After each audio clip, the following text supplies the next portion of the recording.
भारताचे पहिले पंतप्रधान पंडित जवाहरलाल नेहरू त्यांची ही जयंती, त्यांचा म्हणजे हा जन्मदिवस. त्यांना लहान मुले खूप आवडत. मूल आणि फूल हा त्यांच्या कौतुकाचा विषय होता.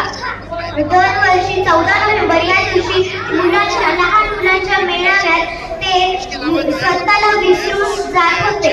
म्हणूनच तर 14 नोव्हेंबर या दिवशी बालदिन म्हणून साजरा केला जातो. त्यांनी 17 वर्षे पंतप्रधानाची धुरा सांभाळली. 17 वर्षे पंतप्रधानाची धुरा सांभाळली. त्यांनी देशाला आंतरराष्ट्रीय ही प्रतिष्ठा मिळवून दिली.